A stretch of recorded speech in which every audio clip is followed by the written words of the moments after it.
And you had mentioned already that his son was also a Gaon, Hai ben Sherira. Who was he and what was his main writings? So he's born in the year 939 in Pumbedisa. He is Rav Sherira's only son. There was also a daughter, but he ends up inheriting the position of Gaon from his father. And again, not supposed to be hereditary, but the Meiri, who I mentioned earlier, Rav Menachem Meiri, describes Rav Hai as being mirubab begaonut. He has fourfold gaonut because he's from Rav Sherira, who's from Rav Chanina, who's from Rav Yehuda. This was unusual, but it marks his greatness. He marries the daughter of another Gaon, Rav Shmuel Bar Chofni, who's the Gaon of the Yeshiva in Sura, and he's sort of his own story. So Rav Hai works to extend the influence of the yeshiva like his father did. He solicits communities far and wide to send him questions. Germany sends him questions. He writes answers in Hebrew, Aramaic, Arabic. He licenses communities to identify themselves as following his guidance. He creates Yarchei Kala sessions for advanced students, regular classes for beginners, and the students come from everywhere, and thousands of people send questions to him, including great leaders. Rabbi Meshulam ben Clonimus is one. Shmuel Hanagid, leader of the Jews in Spain, sends questions to him. He has this remarkable legacy. His students include Rabbeinu Hananel, who is leader in Kairouan, Rabbeinu Gershom, who's leader in Germany, Rav Yaakov ben Nisim, also in Kairouan. He has students everywhere.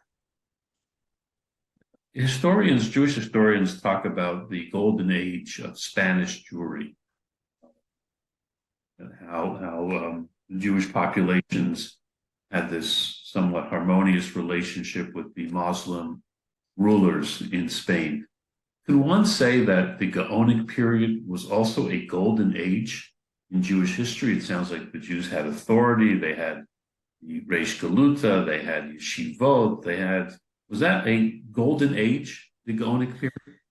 So it's a good question, and the answer is depends on which year you pick.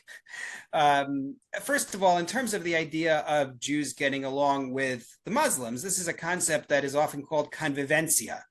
That's somewhat controversial among historians, whether that's actually accurate. Definitely, according to everybody, Jews were still of dhimmi status. They had a second level status, which was billed as being for their protection, but it necessarily included obligations on them that marked them as second-class citizens. It could be that beyond that, they really did get along well. We do have records of problems that happened during this period at particular times. On the other hand, it's much better than what comes next. Meaning, when you hit the 11th century, the Almohads, as an example, are harsh persecutors of the Jews. You have the Almohads, the Abbasids, these dynasties at that point become even worse. But my answer is it really depends on when you're talking about. Any parting thoughts in terms of the whole period of the Geonim that you would like to share with? Just that it's a fascinating period of time, and we obviously didn't discuss all of them. We didn't even discuss all of the ones who published.